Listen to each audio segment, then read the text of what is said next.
ორშაბათს საღამოს. ვინ ვარ? როგორი ვარ? როგორ აღმიქვამენ სხვები? შეიცანი თავი და გაიარე კატოს ფსიქოლოგიური რადიოსეანსი. არ გამოტოვოთ კატოს ინტელექტუალური საღამოები 11:15 წუთზე. საღამოშვიდობის რადიო მეზის ეთერშია გადაცემა კატოს საღამოები. საეთერო სტუდიაში მუშაობთ წამყვანი კატო და ხმის რეჟისორი თიკო ჟვანია. ჩვენი დღევანდელი გადაცემის თემაა ვიდრე პასუხს ვიპოვიდეთ, ვიდრე გვეცოდინება რა არის საკითხავი ყოფნა თუ არ ყოფნა, მანამდე გაწბინლებულნი უნდა დარჩეთ. ფრუსტრაცია და მისი გავლენა ჩვენს ქმედებებზე. გადაცემის სტუმარია ფსიქოლოგი ზურაბ ხეიძე. საღამოშვიდობისა ბატონო ზურაბ. საღამოშვიდობის. მოდი დაიწყოთ იქიდან, რა არის ეს ფრუსტრაცია, ყბადაღებული ფრუსტრაცია. მე როგორც ნახე, ძალიან ბევრი განმარტება აქვს მას და თანამედროვე ფსიქოლოგიაში სულ სხვა არის, ოდესღაც სულ სხვა იყო და ასე შემდეგ. უფრო გასაგებიანაზე ფრუსტრაცია ეს არის იმედგაცრუება და ეს იმედგაცრუება შეიძლება გამოწვეული იყოს ან გარკვეული მოლოდინით, ან კონკრეტული მოთხოვნილების, ასე ვთქვათ, შეუსრულებლობით, რაც ადამიანს გააჩნია. და ცხოვრება სავსეა ამ იმედის გაცრუებებით, რადგან მიზნისკენ სავალ გზაზე ასეთი რამ ძალიან ხშირად ხდება. ეს კიდევ გააჩნია რა მოლოდინები გვაქვს, რა მოთხოვნილებები გვაქვს და რა სიტუაციაში ვიმყოფებით. მაგალითად, ქვეყანაში ხო დაუშვათ. თუ ქვეყანა არ არის ნორმალური. ხდება იმედგაცრუება, ფრუსტრირება. ფრუსტრირების გამოსავალი არის გამოსავალი ორი მიმართულებით შეიძლება მოხდეს გამოსავლის ძიება. პირველი, თუ დაბრკოლება ისეთია, სადაც ფრუსტრირებული ადამიანი ჩათვლის, რომ შეიძლება გადალახვა, მის მიმართ უჩნდება აგრესია. მეორე, ეს არის განრიდება. სულ ეს ორი გზა. და ქვეყანაზე წარმოვიდგინეთ სიტუაცია ეგრეა, ან გამოსვლებია საპროტესტო, ან მიგრაცია. იქ სადაც საპროტესტო გამოსვლები და მიგრაციის რიცხვი დიდია, ეს ნიშნავს, რომ მოსახლეობა ფრუსტრირებულია.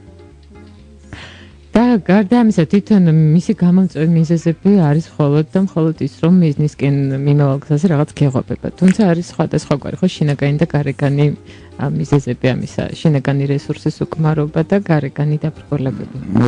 მნიშვნელობა არ აქვს, თუ შევატრიალეთ ჩვენ ფრუსტრირებული საკუთარი თავისგან, საკუთარ თავის მიმართ იმედგაცრუება, ეს უკვე დეპრესია, მაგრამ როგორც წესი, ფრუსტრაციის ობიექტი გარეთ არის ხოლმე, ჩვენს გარეთ, ანუ ჩვენ ვეძებთ მიზეზს. ვინ შეგვიშალა ხელი, რატომ შეგვიშალა ხელი, ასე ვთქვათ და ვცდილობთ, რომ კიდევ ამბობ, თუ ვერ დავძლიეთ, მაშინ არის ორი მიმართულება, მხოლოდ ან აგრესია, ან განრიდება.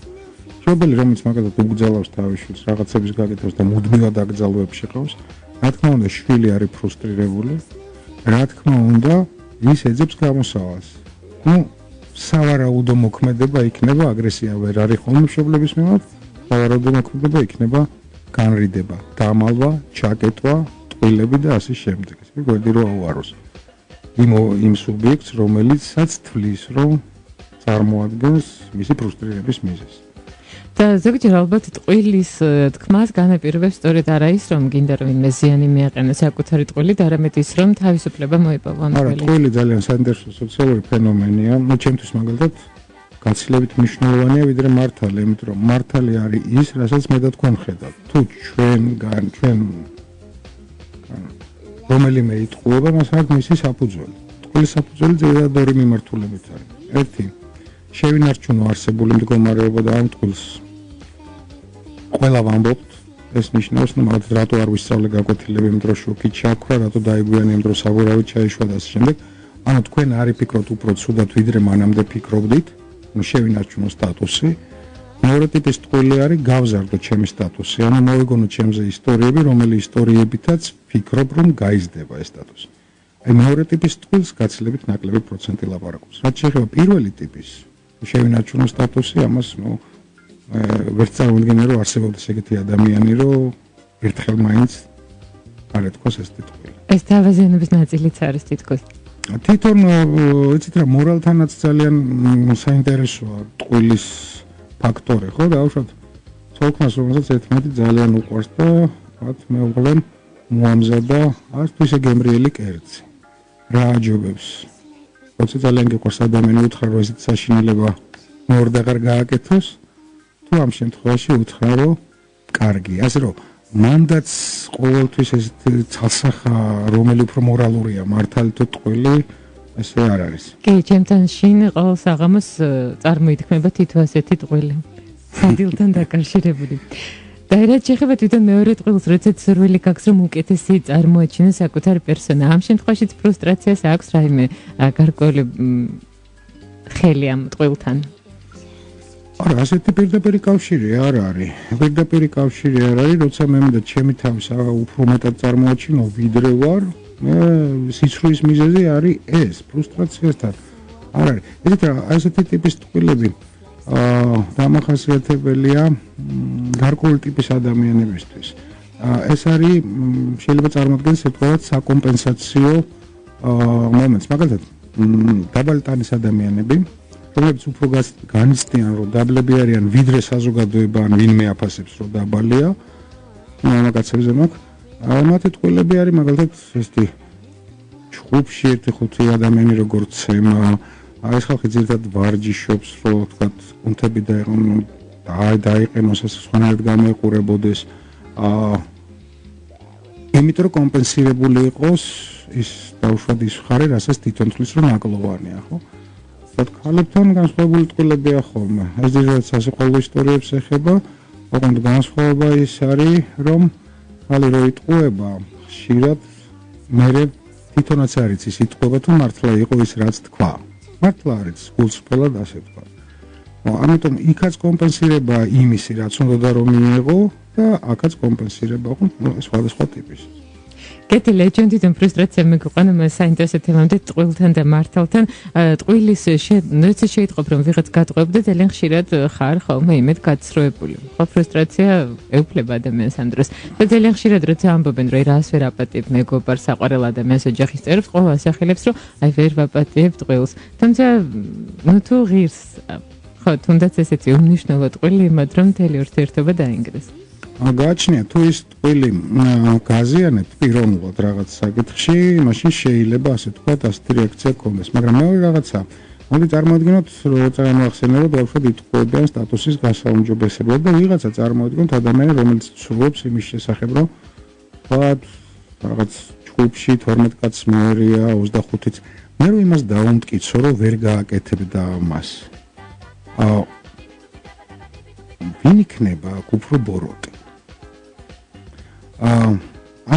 ამიტომ თუ პირადად თქვენ ზიანს არ გაყენებთ ხო მაშინ რა ვიცი ხო ნუ ყოველ შემთხვევაში მე არ ვაკეთებ ხომ ამიტომ ვიყავ ჩემთან ბევრი ტყუილის თქმას იმიტომ რომ არ უმტკიცებ რომ ეგრე შეიძლება დაღუპო თუ ეს ჭირდება იმ ადამიანს ხო არის ეგეთი ფილმი თავგადასავლთა მაძიებელი არის პატრიცია ჰერსტი თამაშობს ლინო ვენტურა ძალიან მშვენიერი მსახიობი ალენ დელონი ნუ სიუჟეტი ეგეთი რომ ალენ დელონს უყარს ეს პატრიცია ჰერსტი გმირი ვინც თამაშობს და ამას უყარს სახელებია ახსნა ლინო ვენტურა უკეთება ეს ალენ დელონი და ეკითხება რომ ეს ლინო ვენტურა ატყუებს რომ იმ ქალს შენ უყვარდი ამანაც იცის რომ ტყუილი ძალიან ლამაზად გვხვდება. ასე რომ მან ზნეობრივი საკითხი ტყუილთან დაკავშირებით ცოტა არ არის ცალსახა და არ არის ყოველთვის გამაღიზიანებელი, ხო? ტყუილის მიხედვით თქვენ შეგიძლიათ მიხვდეთ ადამიანს რა დამოკიდებულება გარკვეული ღირებულებების მიმართ. მაგრამ ის ხო იმიტომ იტყუება რომ რაღაცაში ამსაუბრს. ეს იგი ფასეულია მისთვის. ასე რომ კიდე როგორც ფსიქოლოგისათვის ტყუილები ჩემთვის უფრო საინტერესოა ვიდრე მართალი, იმიტომ რომ მას ყოველთვის პიროვნული საფუძველი აქვს. ეს რაღაცას სხვა ლოგიკა და ფანტაზია აქვს ხოლმე ტყუილს, ხო? იმიტომ რომ როდესაც თუნდაც სტუდენტებს ეს იტყუებით, ან ხვდებით რომ მოდი ერთნაირი ტყუილი ვთქვათ და ლოგიკურად დავალაგოთ ეს. მოდით ნახოთ ტყუილის ესეთ მიდგომას შევხედოთ, რადგან შეიძლება არ დავფიქრებულად. ჩვენ ხშირად ტყუილში ვიხდით ფულს. დააკვირდით, თქვენ ნახულობთ კინოს, იცით რომ კინოა, იცით რომ ტყუილია. და შეიძლება კინო ისეთი ემოცია იყოს, იტირო, ან რაღაცა გააკეთო, მაგრამ ფულს ვიხდით.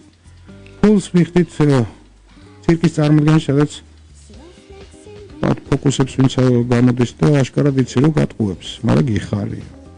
ძალიან გვიყვარს, როცა ერთი ფეხბურთელი მეორეს ატყუებს და გოლს იტანს.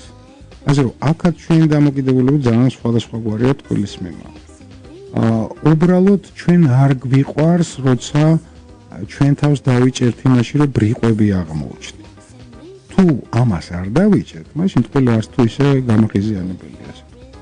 თუმცა აი ტყუილი არსებობს ისეთი, როდესაც ცდილობენ მავანის გულის მოგებას, ვინმეს კეთილგანწყობის მოპოვებას და როდესაც აი აქ აღმოაჩენს ადამიანი, რომ ის მოტყუებული, მე მგონი ამ დროს ეუფლება სწორედ ფრუსტრაცია.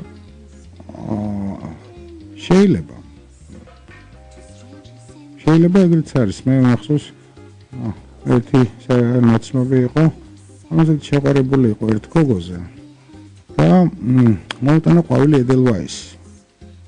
ყინარწვაზე ვიყავ და იქიდან მოგიდან. ძალიან გაეხარდა ამ გოგოს, ყველაფერი ძალიან კარგად ჩანდა, მაგრამ საქმე რა შეეცეთ? გარუჯვის არანაირი ნასახი არ იყო. სამწუხაროდ კი თუ საბედნიეროდ მარტო მე შევამჩნიეს. მაგრამ ბედნიერი იყო ის გოგოც და ესეც. დავქნათ ახლა თქვათ მართალი. ეს მგონი ძალიან უმტკივნეულად ტყუილია. ხო, მაგრამ ვიღაცას შეეძლო თქვა იმისთვის, რომ აიცი რა შენ გატყუებ. ხა, თუმცა მე მინდა ცოტა მივიდეთ დამაზიანებელ ტყუილამდე, რომელსაც გარკვეული ზიანი მოაქვს იმ ადამიანისთვის, ვისაც ატყუებენ. აი, აქ უკვე ფრუსტრაციასთან გვაქვს საქმე, რა თქმა უნდა, იმიტომ დამაზიანებელი ეს არის იმედ გაცხრება. მე რაღაც მოლოდინი მქონდა თქვენგან უკეთესის არ მივიღე, ან რაღაცა კიდევ რაღაც მოთხოვნილება იყო, რომელსაც თქვენ იყავით დაკავშირებული და ის მე ვერ მივიღე. აქ უკვე ფრუსტრაცია. აქ საფუძველი მაინც გვაქვს რატო გავბრაზოთ. შეიძლება ტყუილის გარეშე გაგაბრაზოთ და დაგიბლოკოთ. ხო მე თუ ამ კარებიდან არ გაგიშვებთ, ზეგამდე ტყუილი არ იქნება, მაგრამ გასაგებია რომ თქვენი მოთხოვნილება ბლოკირებულია და ფრუსტრაცია იქნება. კეთილი, თვითონ ფრუსტრაციის ხარისხების შესახებ თუ შეიძლება საუბარი, იმის სიმწავის ხარისხები. სიმწავის ხარისხები რამდენადაც მნიშვნელოვანია იმ მოთხოვნილების დაკმაყოფილება თქვენთვის, მით უფრო დიდია სიმწავის ხარისხი. თქვენ შეგიძლიათ უარი თქვა თქვენ მოთხოვნილებაზე, თუ ის არ არის ძალიან მნიშვნელოვანი და ღირებული თქვენთვის. და კონკრეტულად ვისთვის რა არის ღირებული, პიროვნებაზეა დამოკიდებული, ხო? დაუშვათ ერთისთვის შეიძლება იყოს ფეხბურთის ყურება იმდენად ღირებული, რომ თქვენ უარი გითხრათ ეთერში მოსვლაზე, ხო? და მეორესთვის არ იყოს ღირებული და მოვიდეს. ასე რომ ეს უკვე პიროვნებაზეა დამოკიდებული, რამდენად მისთვის აქტუალურია ის კიდევ ამ მოთხოვნილება, ან მოლოდინი, რომელიც ასე ვთქვათ,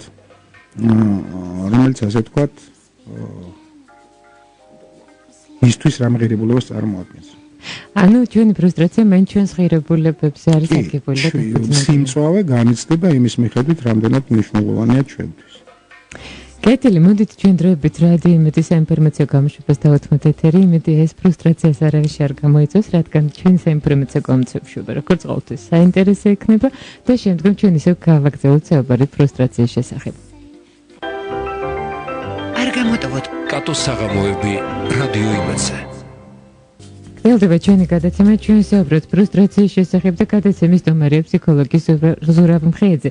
ბატონო ზურაბ, მე როგორც ნახე, შესაძლოა ფრუსტრაცია ყოველთვის არ იყოს მაინც და მაინც მავნებელი და მან შეიძლება გამოიწვიოს შეასრულოს ცვლილებების მოტივატორის როლი და ის იყოს ინდიკატორი ადამიანის ცხოვრებაში არსებული პრობლემებისა.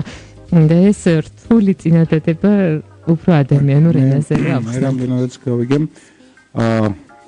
შეიძლება ეს ფრუსტრაცია შეიძლება იყოს ცვლილებების მოდი ესე ვთქვათ რა გამომწვევი გარკვეული რა თქმა უნდა როცა ჩვენ ვთქვით რომ ორი სხვადასხვა ტიპის ქცევა ხორციელდება მეთქი ერთი ვთქვით რომ აგრესია მეორე არის განრიდება არის გზის მონახვა როგორ აუარო ამ პრობლემას ხო ქვეყნის მაგალითად იგივეა რომ თუ არ დამედგომება ქვეყანაში და მიგრაციას რო აკეთებს სხვა ქვეყანაში ეს რა თქმა უნდა დიდი ცვლილებაა ძალიან დიდი ცვლილებაა. მე გადავდივარ სხვაგან საცხოვრებლად, სხვა სოციალურ წრეში, სხვა მიმართებებს ვამყარებ, რა თქმა უნდა, საფუძველი შეიძლება იყოს. ნუ დაახლოებით ეგ იგივეა, როცა ჩვენ ვსაუბრობთ, რომ კრიზის ერთი ძალიან კარგი თვისებაა, გააქტიურებს ზოგი ადამიანის გონებას იმისათვის, რომ იპოვოს გამოსავალი, უფრო ასე ვთქვათ, უფრო მობილური გახდეს. უფრო მეტი იფიქროს პრობლემის დასაძლევად. ასეთ უცნაური რაღაცები, მაგალითად პროგრესის მამოძრავებელი ძალა, ხო შეიძლება ჩათვალოთ სიზარმაცე. ხო უცნაურად ჟღერს, მაგრამ დააკვირდით როგორ იყო. ეზარებოდა ადამიანის ფეხით სიარული, გამოგონა ბორბალი, გამოგონა მანქანა, მერე ეზარებოდა სართულებზე ასვლა, გამოგონა ლიფტი, მერე ისიც კი ეზარებოდა რომ ტელევიზორი გადაერთო, გამოგონა პულტი და ასე შემდეგ. რო არ დაზარებოდა, ხო, დე გადართეც არ მუშაობდა ყოველთვის. ხო, ეს არ მუშაობდა და ამიტომ ასე თქვა და ამან გამოიწვია გარკვეული შემოქმედებითობა, ხო? კომფორტი ვისგან იქნება წარმოიდგინეთ. სიზარმაცისაგან, მოდი ესე თქვა. ურთიერთობაში, ხო, ერთი სახიფათაც გვაქვს მან, ასე თქვა, სოციალური ქსელი. ანუ მე მეზარება სტუმრად წასვლა და ვინმესთან ერთად ყოფნა და უკვე ეგეც არ მჭირდება. უფრო მეტი სოციალურ ქსელში თამაშებია, რომ საერთოდ არავინ არ მჭირდება, შემიძლია ვეთამაშო, ასე თქვა, კომპიუტერში. ერთი სხვის მამოძრავებელი ძალა პროგრესის. ასევე ფრუსტრაცია, კრიზისი, დეპრესიას მაგალითად ხშირად თვლიან, რომ ეს ძალიან ცუდია. მე მაგალითად ვთვლი, რომ ეს ცუდი თვად არაა. დეპრესია კაია, იმიტომ რომ ეს არის მომზადება შემდგომი ნაბიჯისთვის, რაღაცასთან გაწყვეტა დამთავრება, როცა დეპრესიიდან გამოდივართ და ახლიდან რაღაცის დაწყება. ისე მახსოვს, როდესაც ერთ ადამიანს აუხსენი, რომ დეპრესია არ არის ცუდი მეთქი. რამდენიმე ხნის მერე დაამერეკა და ადრე დეპრესიაში ვარდებოდიო და ეხლა რო ვარდები და მახსენდება, რომ კარგია, ვეღარ ვარდები დეპრესიაში. ძალიან ისეთ მდგომარეობაშია. აი ეს არის სხვა ხედვები, რომელი ხედვებით შეიძლება თითქოს ერთის მხრივ რაღაც სულში იყოს დადებითი. საერთოდ არ არის ცხოვრებაში ისეთი შემთხვევა, ცუდი, რომელსაც რაღაც დადებითი არ მოაქვს. ნუ სულ ცოტა გამოცდილებას იძლევა. ეს არის ყველაზე მინიმალური, ასე ვთქვათ, რაც შეიძლება ცუდმა შემთხვევამ მოეტანოს. და როგორც ამბობენ ფსიქოლოგები, თუ სწორად მახსოვს, რომ 1+1 ფსიქოლოგიაში არის 3, რადგან ეს არის ერთ შეცდომას პლუს მეორე შეცდომა, რომელიც გზის მანძილს მესამე შეცდომამდე.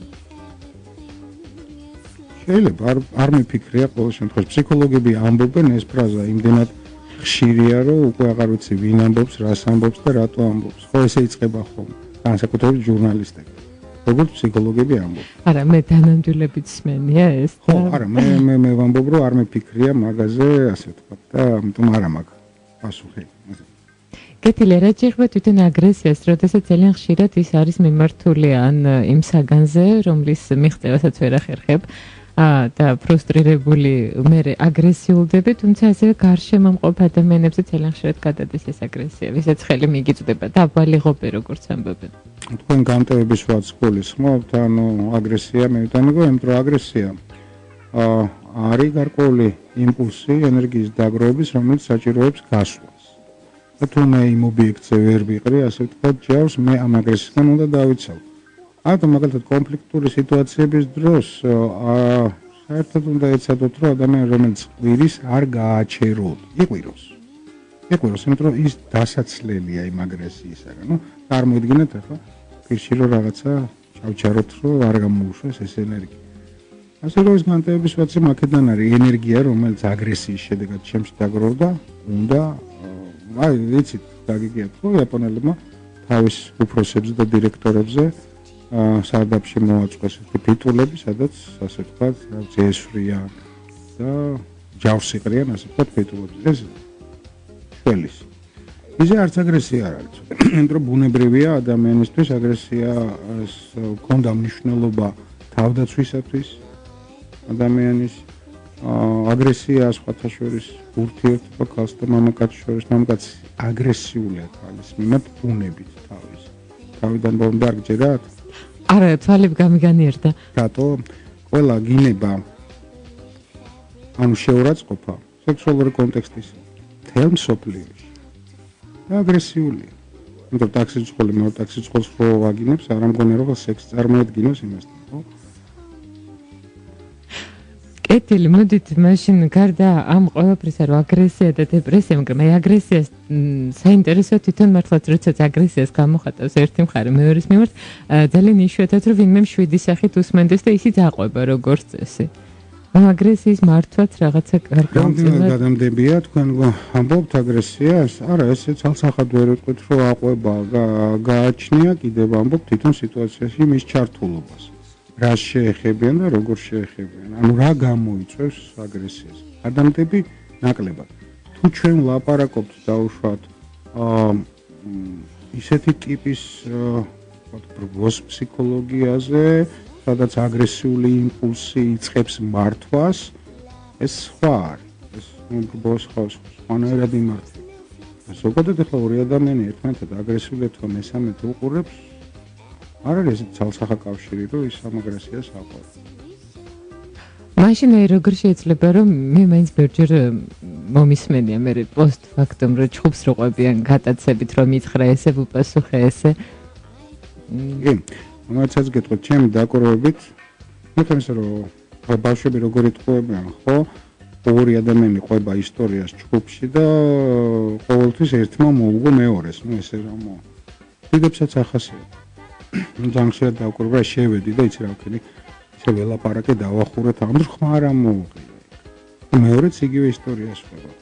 ასე რომ ეს არის ბაქიაობა და სხვათა შორის ამ მოყოლის დროს ის იკმაყოფილებს იმ სურვილებს, რაც ვერ შეასრულა რეალურ სიტუაციაში. და შენთან მაინც იკმაყოფილებს, ანუ წარმოიდგენს, ჩვენ ხო სიტყვები როგორ აგვაქვს, როდესაც რაღაცას ყვებით და თქვენ ინდოქენ მისმენთ ან პირიქით, ხატები წარმოიშვება, შოვა, თქვენ ფილმს ხედავთ, აი მე რო ყვები მივედი და აი რაღაცა ესეთი უყურე, ხო? ფილმი. იმ ფილმში ვხედავ ასე ვთქვათ, იმის რეალიზებას, რაც რეალურ სიტუაციაში ვერ მოვახდენთ. თუმცა ძალიან ხშირად არის რომ აგრესიის ობიექტს სულაც არ აღელვებს მის მიმართ გამოხატული აგრესია, თუნდაც იმიტომ რომ აგრესორი მისთვის უმნიშვნელოა. ეს ალბათ ორმაგად აღიზიანებს მას ვინც მის მიმართ აგრესიას გამოხატავს. არა, ვერ ვიტყვი ამას, იმიტომ რომ აგრესია ეს არის ერთი სურვილი მეორეს მიაყენოს ზიანი. თუ მას შესაძლებლობა მოგაყენოთ ზიანი, ხო? მაშინ ამაზე თქვენ საპასუხო რეაქცია გექნებათ. თუ ის ვერ ახერხებს ამას ვერანაირად, მაშინ შეიძლება შედად დარჩა. და არის კიდევ მესამე ვარიანტი, ტექნოლოგია კომუნიკაციის. იმდენად არის დახვეწილი, მაგალითად იგივე დებატებში პოლიტიკოსებთან, ხო? მეს აგრესია შეიძლება ხელოვნურად გამოვიწვიო. ხელოვნურად გამოვიწვიო რამდენიმე მიზეზის გამო. დაუშვათ მე და თქვენ საუბრობთ, თემატური საუბარი გვაქვს და კომპეტენციაში მე ვაგებ, ანუ თემატური არგუმენტაცია თქვენ საკმაოდ ძლიერი გაქვთ, ხო? გადამყავს ეს ემოციურ პლანში. ნუ მაგალითად გეტყვით, რომ თქვენ ხო დიპლომის ნაყიდი გაქვთ და საერთოდ უმაღლესი ადაგიმთავრებია.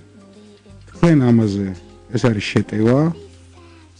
გარკვეული ემოციური მდგომარეობა გადადიხართ, ნუ ყველაზე ისეთ შემთხვევაში ყვირილზე, მტკიცებაზე და როგორ თქვი მე ეს და როგორ არ ამაქვს, მაგრამ რაც თავარია, მე გაგიყვანეთ თემიდან, რომელიც კომპეტენციას ეხება. ხო? ან მეორე ვარიანტი მაინც რო წარმოდგენა გქონდეს, როგორ შეიძლება დაპროვოცირდეს. შეიძლება ჟურნალისტებიც აკეთებდნენ ამას, მე ერთ-ერთ გადაცემაში ვთქვი, მაგალითად ესეთი ხრიკი ჰქონდათ. უსტავიორში ადრე, მე არ ვიცი. ორი ოპონენტი ერთმანეთთან სანამ დაждდებოდა და ახლობით 9 წუთი რო რჩებოდა ეთერამდე, ერთს ეუბნებოდნენ, რომ მეორე მასზე თქვა ესე და ესე. კი, იმისათვის რომ შოუ მიეღოთ, ხო? დაპროვოცირებული. ან წარმოიდგინეთ ეგეთ სიტუაციას, რომ გამოდის ვიღაც ეკონომისტი და გვიხსნის, რომ თქვა ხელფასების მომატება შესაძლებელი გახდება, თქვა 2014 წლის, იმიტომ რომ და ამას ხსნის. მე შეგიძლიათ დაიწყოთ ესეთი ტექსტი, რომ რა 2014 წელს, როცა ბავშვები შივრები არიან, როცა ამდენი ხალხი იღუპება, ამდენი უსახლკარო. აბა ეხლა გაბედოს და ილაპარაკოს პროფესიონალ ენაზე. პრაქტიკულად ჩემი ენა არის უსაქმურის ენა, მხოლოდ ემოციურ პლანში გადატანილი, მაგრამ მთლიანად შევზღუდე ოპონენტი, ასე ვთქვათ, თავის პროფესიული ნიშნით. ასე რომ ესეც იმდენად დახვეწილია, რომ ამის რეგულირებაც შეიძლება, გამოწვევაც შეიძლება, შემშვიდად დარჩე, თან მე დაგაწყნარებთ, რომ საუბარი არ შეგიძლიათ, რატო ყვირი ხართ, თქვენ, ნუ ყველაფერი ეს შესაძლებელია. იმდენად დაიხვეწა. მე ფრუსტრირებული ვარ ამას რომ ვისმენ. ნუ და ძალიან ხშირად ფრუსტრაცია მე აი ძალიან ბევრი დედის განსმენია რომ იცი რამე ყველაფერი გავაკეთე შენთვის ისინი ხშირად აყვედრიან შვილებს და მე არ მაქვს ეს იმიტომ რომ მე მთელი ჩემი ცხოვრება შემოგწერა შენ აქაც ალბათ რაღაცა ფრუსტრაციასთან გვაქვს საქმე როცა ბავშვზე გადადის თან ეს აგრესია რაც ვთავაზობ. ეს აგრესია რომ თქვენ ისეთ ტონალობით თქვით არ გავდა აგრესიას რომ მთელი ცხოვრება შემოგწერე ეს აგრესია არ არის.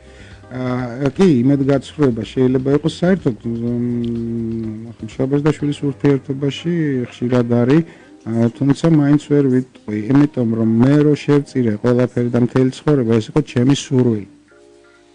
ეს არ უნდა დავაყვედრო ბავშვს, ასე ვთქვათ, ხო? იმიტომ რომ ის ბავშვი მე თავის შვილს ზუსტად იგივეს ეტყვის. ცუდია, როცა ჩვენ ძალიან სხვადასხვა თემებზე გადავიდეთ, მაგრამ ცუდია, როდესაც მშობელი იწყებს ბავშვის ცხოვრებას, ანუ თვითონ აღარ არსებობს და როცა შვილი თხოვდება, წარმოიდგინე რომ თვითონ გათხოვდა, თვითონ შეხვდა, შესაბამისად რეაგირებს სხვანაირად. გასაგებია რომ შვილი უნდა გაზარდო, გასაგებია რომ შვილს განათლება უნდა მიცე, მაგრამ ყოველთვის უნდა გახსოვდეს, რომ მაინც სხვადასხვა პიროვნება ხარ და არ შეიძლება შვილი იყოს თქვენ, ანუ მთლიანად თქვენ პიროვნებას სარკეს წარმოადგენთ და ასახოს. ეს არ უნდა მოითხოვო. საერთოდ ადამიანს არ უნდა მოთხოვო ყველაფრის გაცემა. თუ გინდათ რომ ადამიანებს უყვარდეთ საერთოდ, ხო, უნდა დაუტოვო ნებისმიერ ადამიანს. უნდა მეუღლეს, გინდა ისაც გინდა თავისი საიდუმლო და არასდროს არ ეცადო იქ ჩახედოს. თუ თვითონ არ გამოთქვა სურვილი რომ ჩახედო. მაშინ ის ადამიანი არ ფლობს თქვენგან შეტევას, არ აქვს აგრესია, არ მალავს და თქვენ გაფასებთ, იმიტომ რომ თქვენ უტოვებთ მას რაღაცას თავისას და არ თქვიფათ რომ გინდა თუ არა მაინც და მაინც ყველაფერი ერთი უნდა გქონდეს და ყველაფერი უნდა ვიცოდეთ. და თუ კი არასდროს მიიჯაჭვა ადამიანებს, ისინი იქნებიან განუყრევლნი აქედან გამომდინარე. რა თქმა უნდა, თუ ადამიანთან ქცევაში არ შეგვეშლება, ის ადამიანი არასდროს წამსვლელი არა, ტყუილია შიში იმისა, რომ სადღაც წავა და იკარგება და აღარასოდეს დაბრუნდება და თუ წავა, მაინც დაბრუნდება, იმიტომ რომ ნახავს, რომ თქვენნაირი ადამიანი მაინც არ არსებობს. ესეა. აი, ჩემ ერთ მეგობარი ძალიან ხშირად იყო ფრუსტრირებული, ალბათ ასე შეიძლება, ხო? ალბათ იყო ეს მდგომარეობა, ფრუსტრაცია, ის ძალიან ხშირად ამბობდა, რომ ხშირად საყვედურობენ, რატომ არ მირეკავდა, რადგან არ ვურეკავ, ესე იგი არც მინდა ამბობდა. მე ყოველთვის ვეთანხმებოდი სიმართლე ვერ გითხრათ, იმიტომ რომ თვლიდი რომ მართალი იყო. რა თქმა უნდა, რატომ არ მირეკავ, ეს სხვადასხვა ფორმაც არის, სად დაიკარგე, რატო არ გამოდიხარ. ისევე როგორ ახარზე არის პასუხი კარგად, აბა ცადეთ და რო გამოვლით ყველა სამსახურში ვთხართ ცუდად. დააკვირდით რომ ამისთვის მზად არისო. ის მზად არის რომ ეთქვი კარგად არ ამიშავს, ხო? რომელიც ცუდად ცოტა სხვანაირი რეაქცია. არის ფორმალობები, ძალიან ბევრი ფორმალობები გაჩნდა ურთიერთობაში და სამწუხაროა, მაგრამ რაც დრო გადის, უფრო ფორმალიზებული ხდება ურთიერთობა. კეთილი, ჩვენ დროებით უნდა შევწყვეტოთ გადაცემა, რადგან რადიო იმედის ეთერი მუსიკას უნდა დავათმოთ, ხათიკო, მოგვიანებით საინფორმაციო გამოშვება გელით და მე ისევ გავაგზავნებთ საუბარს ფრუსტრაციის შესახებ. ორშაბათ საღამოს. ვინ ვარ? როგორი ვარ? როგორ აღმიქვამენ სხვები? შეიცანი თავი და გაიარე კატოს ფსიქოლოგიური რადიოსეანსი. არ გამოტოვოთ კატოს ინტელექტუალური საღამოები 11:15 წუთზე. გრძელდება ჩვენი გადაცემა, ჩვენ საუბრობთ ფრუსტრაციის შესახებ, გადაცემის სტუმარია ფსიქოლოგი ზურაბ მხეიძე.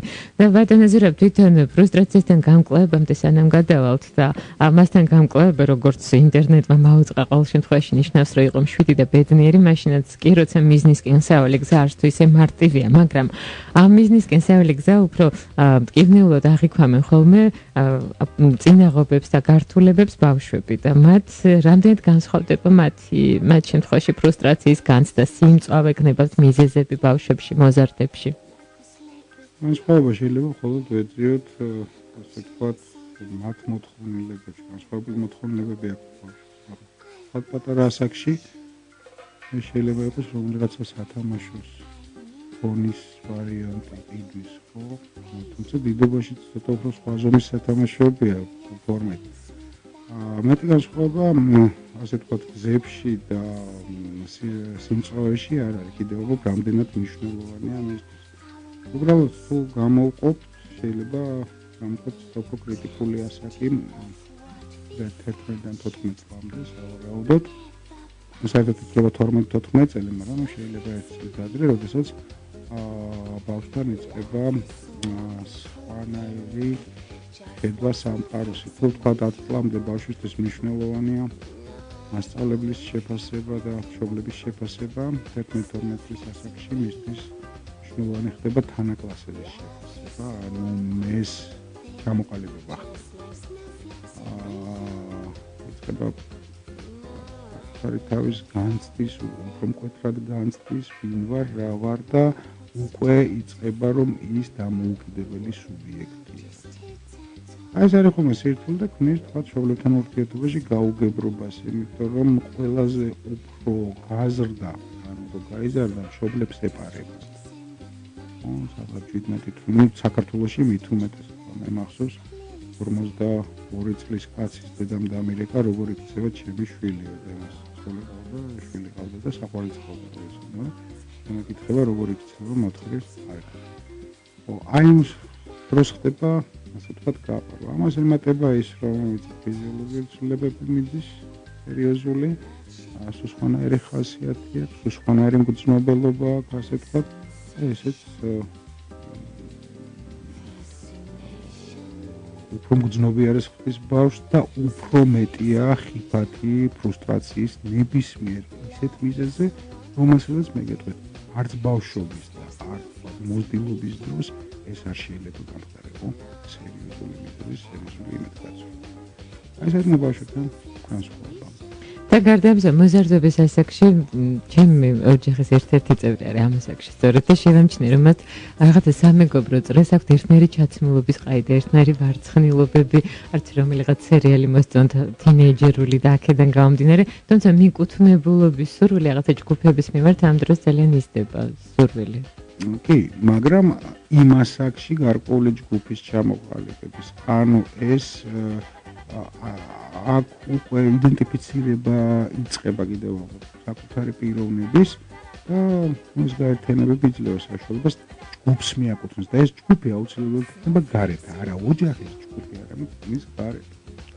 ერთი პერიოდი ანუ გადის ოჯახი და მერე ბრუნდება იმ ოჯახში. გადის მე ფსიქოლოგიური თვალსაზრისით, რომ მანამდე მას ჰქონდა მხოლოდ ის ღირებულებები, თქვა კარგია, ცუდია, ერკვეო და იმას რაღაც პრობლემები ეუბნებოდა მასწავლებელს.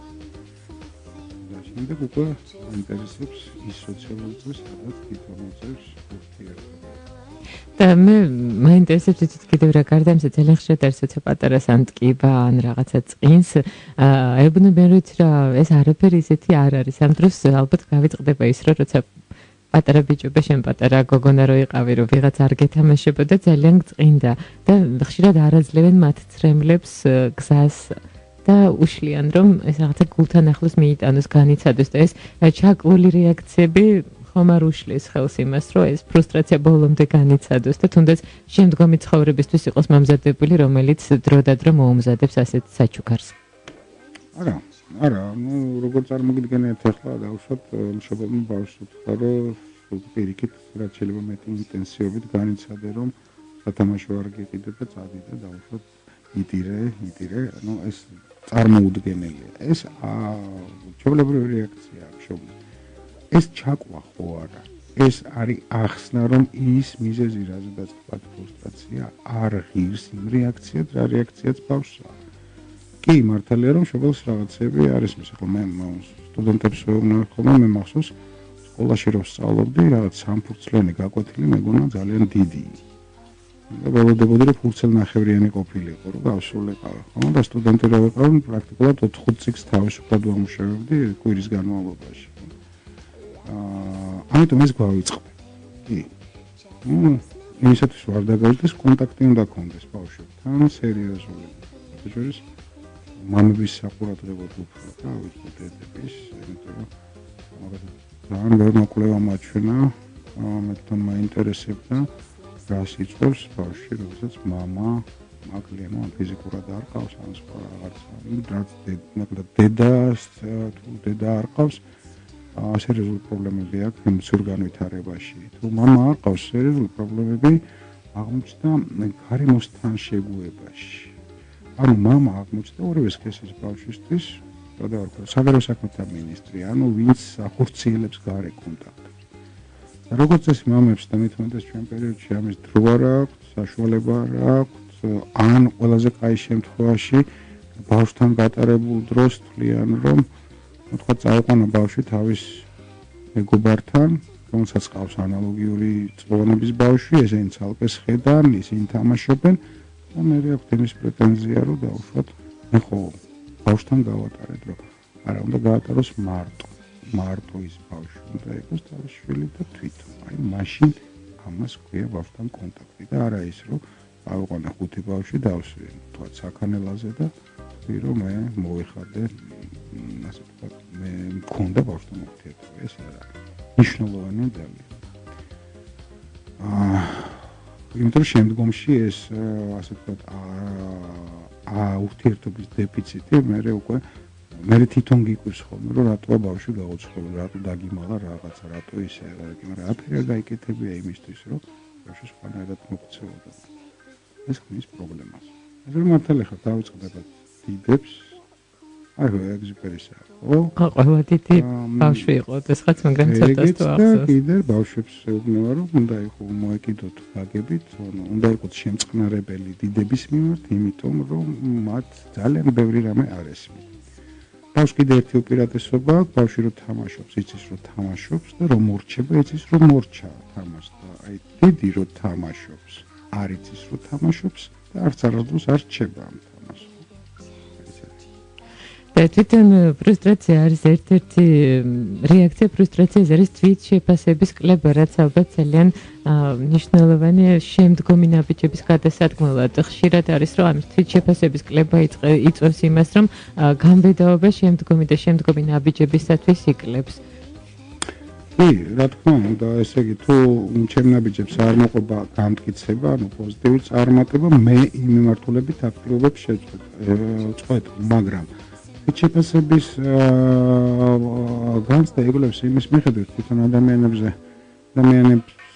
ფსიქოლოგიაში ლაპარაკი ინტერნალობაზე და ექსტერნალობაზე და ძირითადი განსაზღვრელი არის, რომ სად ვხედავ ჩემი ყოფის გამომწვევ მიზეზს, რა მდგომარეობაშიც ვარ, ჩემ პიროვნების შიგნით თუ ჩემ პიროვნების გარეთ.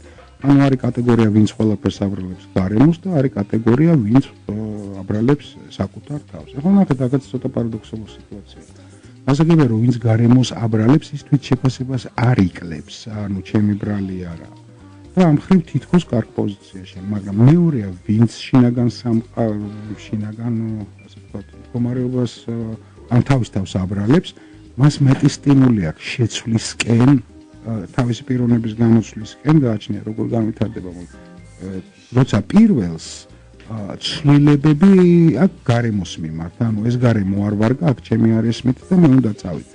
როცა მეორე შემთხვევაში მე ვფიქრობ, რომ ჩემი არესმით, იმიტომ რომ მე რაღაცნაირად არ ვარ, ან შესაბამისი და მე ვთვლი, რომ მე განვითარებ.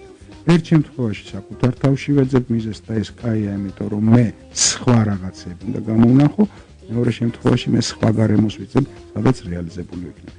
აი სხვა გარემოს ძებნისას მე შეიძლება აღმოჩნდე გარკვეულ ჯგუფში, სექტაში, რელიგიურ დაჯგუფებაში ზუსტად იმიტომ რომ მე ვიპოვო ის გარემო, სადაც ჩემთვის კაი სიტუაცია. თუმცა მეორე შემთხვევაში მართალი ხარ იმის ხიფათი არის, რომ მე თვით შეფასება დავიქვეითო და ჩავიკეტო და რაღაც ისეთი ტიპი, მაგრამ არის მეორე ის საშუალება, რომ განვითარდე და ასე ვთქვათ, სხვა მეთოდები მოვიფიქრო, ასე ვთქვათ, გარემოსთან ურთიერთობას, ის რაც მომწევს საშუალებას, რომ კარგად ვიგრძნო თავი იმ სოციალურ გარემოში. თვითონ ცხოვრება რაოდენ დასანაინც არ უნდა იყოს, ეს არ არის გასართობი დაწესებულება და ძალიან ხშირია მართლაც ფრუსტრაციის განცდა, იმიტომ რომ ხშირად კიდე რაღაცას მიაღწევ და არ გამოდის ეს ყველაფერი, ან და მიაღწევ და თურმე ეს არ მინდოდა. და აი როგორ გავუმკლავდით ამ ფრუსტრაციას, ისე რომ ხო მართლაც შევინარჩუნოთ სიმშვიდე და შევხედოთ ისე რომ ასეც ხდება ხოლმე. ნუ პირველ რიგში როგორ უნდა გავუმკლავდეთ და ის არის რომ ამ მთლიანად პროცესი უნდა წარმოვიდგინო მთელი ცხოვრების დინამიკაში. ეს ცხოვრება ყოველთვის შედგება წარმატებების და წარუმატებლობებისგან. ეს ჩვეულებრივი კომპონენტია, ისედაც არის ხო ყოფითი ახლა ძალიან ბევრს მოიცინთ თუ რაღაც გეწყინება და ძალიან რაღაც. ეს ჩვეულებრივია, მაგრამ ეს ყველაფერი წარმოადგენს ერთ მთლიან ცხოვრებას, რომელიც არის საინტერესო, ხო? განმარტულად შეგიძლიათ დავუშვათ ისე გააკეთოთ, რომ ნებისმიერი თქვენი მოქმედება წარმოადგენთ როგორც წიგნი. ხო? დავუშვათ გავიცემი პეტრე, რომელიც ძალიან კარგია. და ამ სათავს მე დავარქვი პეტრესთან ერთად. რას გადავაკიდე ამ პეტრეს ტრესპიგნი, სხვა რასაც. მე რა თქვა დავშვებით მე და პეტრე, ეხლა არის ახალი თავი ჩემს ცხოვრებაში პეტრეს გარეში. შემდეგ თავ შეიძლება უწოდო ვინ იქნება სხვა და ასე შემდეგ. ეს არის მთელი სიუჟეტი და თუ ამ თქვენ ცხოვრების ზემოდან ხედავს, როგორც თქვა წიგნის ან რომანის ისწავლით, არც ისე მძიმე არ მოხდება, პირიქით საინტერესოა რა მოხდება მე. თუ ჩვენ ფიქსაციას ვახდენთ ხოლმე, როცა რაღაც პრობლემა შეგვემთხვა, ანუ იმისათვის რომ გავიგოთ, რომ არაა საჭირო ფიქსაცია მოხდეს გარკვეულ პრობლემაზე, მარტივი მაგალითი გამიტყდა თებში. ახლა უყურებ ამ თებს, ხო? უყურებ ამ თებს და ვფიქრობ, რომ ერთ დროს ეს თებში იყო მთელი. ნუ რამდენი ხანი უნდა უყურო და ვიხსენო, რომ ეს როდესღაც იყო მთელი და გატყდა. ერთი წელი უყურეთ, გატეხილია. არა და ადრე მთელი იყო. აი ამ აბსურდულობას თუ წარმოვიდგინეთ, ახლა თუ ნებისმიერ ცუდ რაღაცა არ არის ფიქსაცია, ნუ არ უნდა მოხდეთ ფიქსაცია და გავაგრძელოთ სა. ეს არის კეთილი, ამასობაში ჩვენი გადაცემის დრო მოიწერა. მინდა შეგახსენოთ, რომ ჩვენ საუბრობთ ის ფრუსტრაციის შესახებ, რომელსაც თავისი გავლენები აქვს ჩვენს ქმედებებზე და ზოგჯერ კარგი გავლენაც აღმოაჩნდება, თუ არა და მართლაც როგორც ბატონმა ზურაბმა თქვა, შეიძლება ყველაფერს უყუროთ როგორც წიგნს, რომელშიც არის ძალიან ბევრი ფერადი საინტერესო თავგადასავალი და თუ კი ხელი არ მოგეცარა, მაშინ ალბათ არც წარმატება არ გეწევა. ჩვენი სტუმარი იყო ფსიქოლოგი ბატონი ზურაბ ხეიძე, მადლობა მინდა გადაგიხადოთ სტუმრად მობრძანებისათვის. მადლობა მინდა გადაგიხადოთ თქვენ ჩვენს მენელს ყურადღებისთვის, გემშვიდობებით უსმინეთ რადიო იმედს. ორშაბათს საღამოს. ვინ ვარ? როგორი ვარ? როგორ აღმიქვამენ სხვები? შეიცანი თავი და გაიარე კატოს ფსიქოლოგიური რადიოსეანსი. არ გამოტოვოთ კატოს ინტელექტუალური საღამოები 11-15 წუთზე.